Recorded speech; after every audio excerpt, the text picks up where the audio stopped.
বন্ধুরা, সম্পূর্ণ পর্ব দেখতে চ্যানেলটি সাবস্ক্রাইব করুন। সব রহস্যের জট কি আজই খুলবে? এতদিন যে দেবীমাকে সবাই ভুল বুঝে এসেছে, আজ কথার মুখে আসল সত্যিটা শুনে দাদুর পায়ের তলার মাটি সরে গেল। এআরসি ফাউন্ডেশনের আসল মালিক কে? এই প্রশ্নের উত্তরেই লুকিয়েছিল এক বিশাল ধামাকা। একদিকে অতীত সম্পর্কের সমীকরণ আর অন্যদিকে কুসুমের ভয়ানক ষড়যন্ত্রে ঈশানের জীবন তছনছ হওয়ার পথে। কথা কি পারবে শেষ মুহূর্তে বিয়েটা আটকাতে, নাকি কুসুমের শয়তানি চাল জিতে যাবে? জানতে হলে ভিডিওটি শেষ পর্যন্ত দেখুন। কথার সাহসিকতার সাথে দাদুর বড় সাহেবের মুখোমুখি হয়। সে প্রমাণ করে দেয় যে দেবী মা ইন্দ্রাণী গাঙ্গুলি কোনো লোভে পড়ে গ্রাম ছেড়ে শহরে যাননি, বরং পরিবারের ঋণের বোঝা মেটাতে এবং দাদুর স্বপ্ন পূরণ করতেই তিনি আত্মত্যাগ করেছিলেন।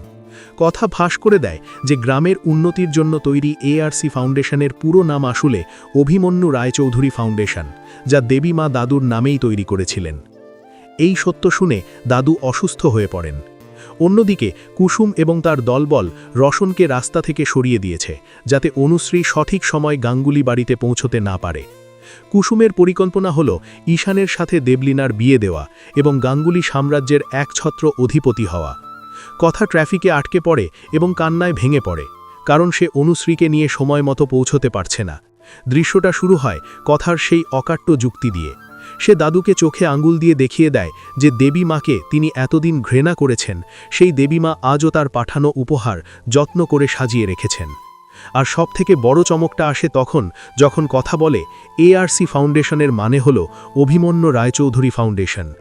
এই সত্যিটা শোনার পর দাদু আর নিজেকে ধরে রাখতে পারেননি। অনুশোচনার অনলে দগ্ধ হয়ে তিনি অসুস্থ হয়ে পড়েন। কিন্তু বন্ধুরা, গল্পের মোড় এখানেই শেষ নয়। একদিকে যখন পুরনো সম্পর্ক জোড়া লাগছে, অন্যদিকে নতুন সম্পর্ক ভাঙার চক্রান্ত করছে কুসুম। রসনকে সে রাস্তা থেকে সরিয়ে দিয়েছে। কথা রাস্তায় আটকে থেকে ছোট সাহেবকে ফোন করে কান্নায় ভেঙে পড়ে। তার কান্না বুঝিয়ে দিচ্ছিল আজ হয়তো শয়তানের জয় হতে চলেছে। কুসুম সেজেগুজে মিনেকে এখনই এই সাম্রাজ্যের রানী ভাবতে শুরু করেছে। ঈশানের সাথে দেবলীনার বিয়ে কি তবে হয়েই যাবে? কথা কি হার মেনে নেবে? চলুন দেখে নিই এই পর্বের কিছু গুরুত্বপূর্ণ মুহূর্ত।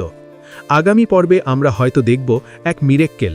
দাদু সুস্থ হয়ে হয়তো নিজেই বিয়ের মণ্ডপে আসবেন সত্য প্রকাশ করতে, অথবা অভিমন্যু শেষ মুহূর্তের রসনকে খুঁজে বের করে মণ্ডপে নিয়ে আসবে।